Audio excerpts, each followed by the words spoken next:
Fala pessoal, tudo bem com vocês? Nesse vídeo aqui a gente vai falar da fosforilação oxidativa, também conhecida como cadeia respiratória.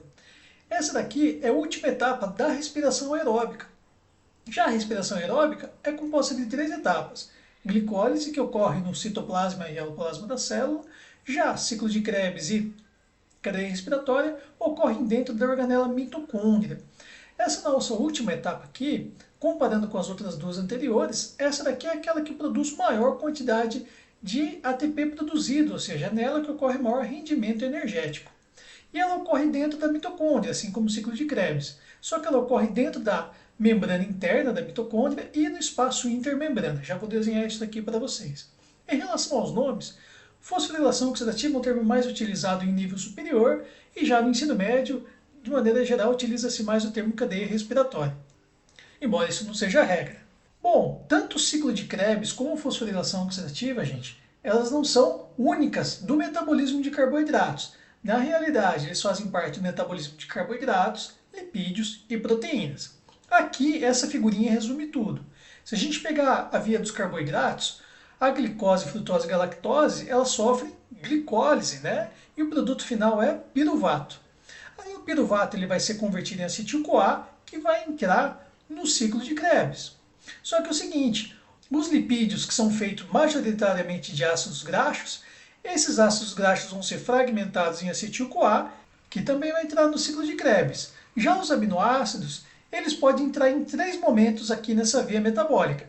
Eles podem ser convertidos em piruvato, em acetil-CoA ou então entrar diretamente no ciclo de Krebs. Bom, de maneira geral, fosforilação oxidativa a gente ensina no metabolismo de carboidratos. Seguinte, o que acontece antes então da fosforilação oxidativa? A glicólise, que ocorre no citoplasma da célula, a glicose, frutose e galactose são fragmentadas em duas moléculas de ácido pirúvico.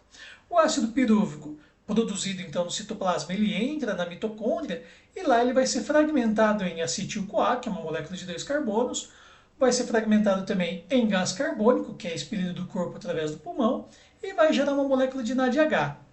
O acetil-CoA, que vai entrar no ciclo de Krebs. Vão ser geradas duas moléculas de gás carbônico, que também vão sair do corpo pelo pulmão, tá? Vão ser geradas moléculas de NADH e FADH2. Acontece, gente, que todas essas moléculas de NAD formadas aqui e o FAD são elas que vão entrar na fosforilação oxidativa. E olha, gente, muito importante aqui, quem começa a fosforilação oxidativa são as moléculas de NADH e FADH2. Tem NADH que é gerado lá na glicólise, no citoplasma da célula. Então eles têm que entrar no interior da mitocôndria. Já aqueles gerados no ciclo de Krebs, eles já foram produzidos aqui no espaço interior da mitocôndria, que é a matriz mitocondrial. O que vai acontecer com eles? Todos eles vão se direcionar à membrana interna da mitocôndria. Então a fosforilação oxidativa ela ocorre na membrana interna da mitocôndria e nesse espaço entre as duas membranas, denominado espaço intermembrana. Tá bom, professor, mas o que o NAD e o FAD fazem? Seguinte, eu tenho um vídeo aqui que explica a estrutura e funcionamento dessas moléculas.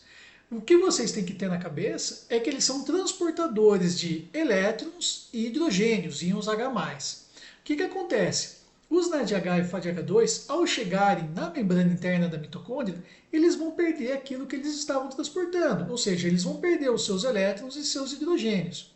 Lembrando que NADH transporta um único hidrogênio, já o FADH2 transporta dois hidrogênios.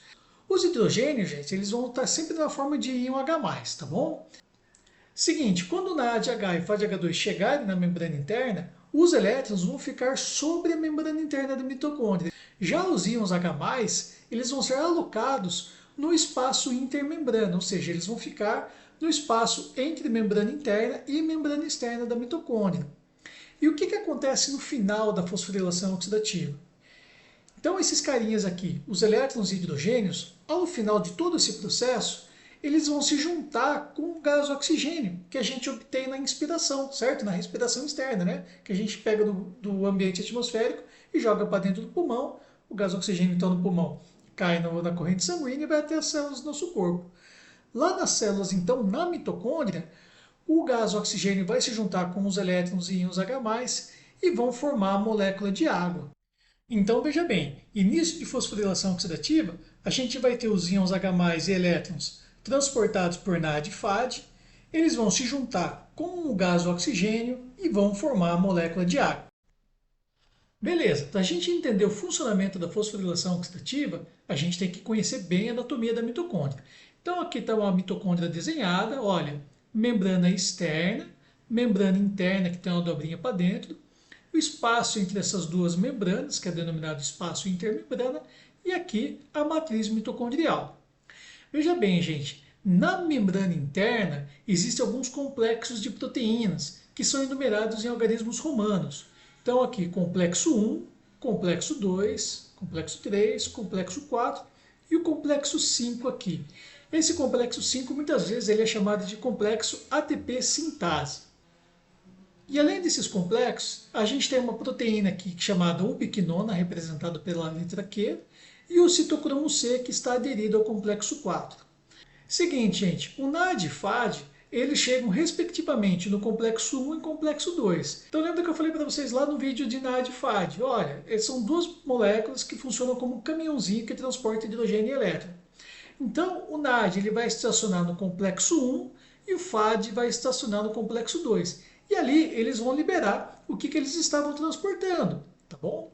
Então o NAD ele vai deixar o elétron no complexo 1 e o elétron do NAD vai ter esse seguinte percurso, representado por essa seta azul. O elétron do NAD vai vir do complexo 1, vai ser captado pela ubiquinona, que vai entregar esse elétron para o complexo 3, depois vai para o citocromo C, complexo 4, e depois vai ser captado pelo gás oxigênio aqui. Já o hidrogênio que estava sendo transportado pelo NAD vai ser jogado diretamente para esse espaço intermembrana. O FAD, por sua vez, ele vai deixar o elétron no complexo 2, que vai ser captado pela ubiquinona, que vai entregar esse elétron para o complexo 3, citocromo C, complexo 4 e depois vai cair na mão aqui do gás oxigênio. E uma coisa importante aqui, veja bem, o complexo 1, gente, é uma proteína transmembrana, ela é bem grandona aqui, ela atravessa toda a membrana interna da mitocôndria. Então ela consegue jogar o hidrogênio do NAD diretamente para o espaço intermembrana. Já o complexo 2 não consegue jogar esse hidrogênio para lá, porque esse complexo 2 é uma proteína bem pequena. Quem vai jogar os hidrogênios do FAD para o espaço intermembrana são os complexos 3 e 4, que, igualmente ao complexo 1, são proteínas bem grandonas. Elas atravessam toda a membrana interna da mitocôndria. Então vamos falar tudo isso daqui rapidamente novamente. Então, NADH e FADH2 vão estacionar respectivamente nos complexos 1 e 2. O complexo 1 vai jogar o hidrogênio do NAD diretamente para o espaço intermembrana, vai pegar o seu elétron que vai passar para a mão da ubiquinona, depois vai para o complexo 3, citocromo C, complexo 4, aí cai na mão do gás oxigênio. Já o FADH2 estaciona no complexo 2, entrega seu elétron para a ubiquinona, que vai passar para o complexo 3, citocromo C, complexo 4, aí cai na mão do gás oxigênio também. Já os hidrogênios do FADH2 vão para o espaço intermembrana através dos complexos 3 e 4.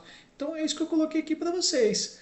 Os hidrogênios do NAD e FAD vão para o espaço intermembrana, enquanto que os elétrons vão ser captados pela ubiquinona. E o seguinte, depois da ubiquinona, os elétrons tanto do NAD e FAD vão seguir o mesmo percurso, que é complexo 3, citocromo C, complexo 4 e cai aqui na mão do gás oxigênio. Então aqui nesse slide eu terminei o percurso dos elétrons de uma forma mais detalhada, mas veja bem, ó, os elétrons da ubiquinona vão para o complexo 3, depois citocromo C, complexo 4 e depois é captado pelo gás oxigênio. O gás oxigênio, gente, por ele ser o último carinha que vai receber esses elétrons, ele é denominado como aceptor final de elétrons. Esse termo aqui ele é muito importante. Esse termo aqui é super famoso na fosforilação oxidativa. Bom, eu falei um monte de coisa até aqui, mas onde que está a parte mais importante da fosforilação oxidativa? Que está mencionada no primeiro slide desse vídeo, que diz o seguinte, que essa etapa aqui é a que produz mais energia na respiração aeróbica. Ou seja, então onde que ocorre e de que forma ocorre a produção de ATP na fosforilação oxidativa? É o seguinte, gente, esses hidrogênios que vêm do NAD e FAD vão sendo acumulados no espaço intermembrana, a única saída deles, desse lugar aqui, é o complexo 5, ou seja, o complexo ATP sintase. Então ele funciona como um canalzinho que permite a passagem dos íons H+ acumulados nesse espaço de volta para a matriz mitocondrial. E quando esses íons H+, passam pelo complexo 5 e voltam para a matriz mitocondrial, acontece uma coisa muito legal. É o seguinte, dentro desse complexo 5, existe uma proteína em forma de catraca. E cada vez que um íon H+ passa, essa catraca gira. Então, ela começa a girar rapidamente e com isso leva à geração de um tipo de energia que é a energia cinética, energia de movimento. E essa energia cinética de movimento gerada, ela vai ser convertida em energia química que vai ser capaz de juntar o ADP com um fosfato presente no matriz mitocondrial, formando então uma molécula de ATP. Então veja bem esse esqueminha aqui embaixo, olha. Aqui está a membrana interna da mitocôndria. Esse caninho aqui corresponde aos complexos 1, 3 e 4, que são capazes de jogar o hidrogênio para o espaço intermembrana. E quando eles voltam para a matriz mitocondrial, passando pelo complexo 5, que leva à formação de energia cinética, que é convertida então em energia química, capaz de juntar um fosfato ao ADP, então formando a molécula de ATP. E o que é legal aqui, gente, que esse processo de geração de energia é o mesmo que acontece nas usinas hidrelétricas e nas eólicas. Seguinte, quando essas hélices aqui giram, né, pela passagem do vento, ocorre aqui então uma geração de energia cinética dentro dessa estrutura. Aqui vai ter uma turbina que vai girar e vai então transformar essa energia cinética em energia elétrica. E a energia elétrica então vai para o sistema aí e você acende a luz da sua casa. Da mesma forma nas hidrelétricas. Quando a água cai dessa parte superior para inferior, ela passa por um canal aqui interno que vai gerar uma turbina, gera então energia cinética e essa energia cinética vai ser convertida em energia elétrica e as nossas cidades funcionam. Então, gente, essa passagem de íons H+, pelo complexo ATP sintase que gera a formação de ATPs. Então é por isso que os NAD e FAD gerados na glicólise, ciclo de Krebs, eles chegam na membrana interna da mitocôndria e lançam seus hidrogênios para o espaço intermembrana. Aí quando esses hidrogênios retornam para a matriz mitocondrial, é que ocorre então o giro dessa proteína presente no complexo ATP sintase e leva à geração de energia capaz de formar novas moléculas de ATP. Então, para encerrar o processo aqui, depois que o elétron retorna do complexo 4 e os hidrogênios retornam do espaço intermembrana, eles são captados pelo gás oxigênio. Eu sempre brinco nas aulas presenciais que o gás oxigênio é como se fosse uma luva de beisebol. Então ele só fica esperando cair o elétron do complexo 4, o hidrogênio do complexo 5 e junta todo mundo formando a molécula de água. Então agora, depois de tudo isso, dá para explicar para vocês o que significa fosforilação oxidativa e cadeia respiratória. Fosforilação vem do termo fosforilação do ADP. É que essa energia gerada pelo complexo 5 vai servir para juntar um ADP com um fosfato. Esse processo aqui a gente denomina fosforilação. Fosforilação formando uma molécula de ATP. E oxidativa está relacionada à perda dos hidrogênios e elétrons pelos NADH e FADH2 ao chegarem nos complexos 1 e 2, respectivamente.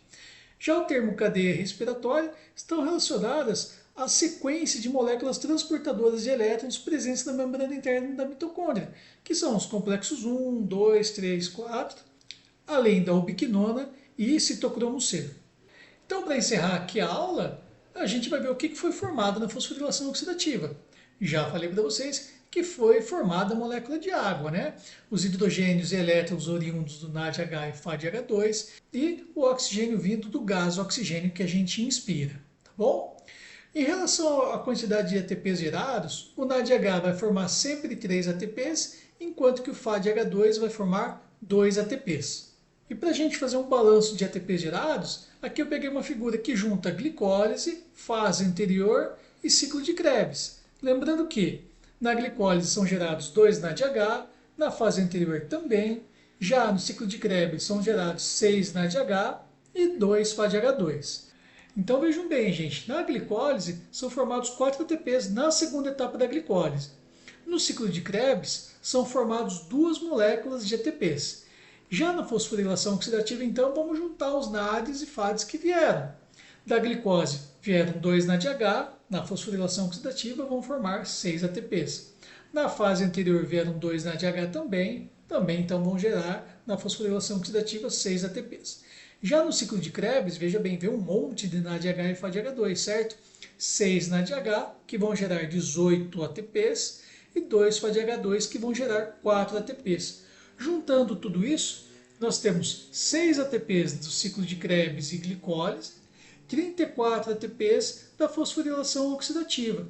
No total, então, nós temos 40 ATPs gerados. Lembrando, então, que na primeira etapa da glicólise gastam-se 2 ATPs, tá bom? Então, no saldo final, uma molécula de glicose vai gerar ao todo 38 moléculas de ATPs, sendo que da fosforilação oxidativa vem 34 delas. Beleza, gente? É isso aí então. Abraço.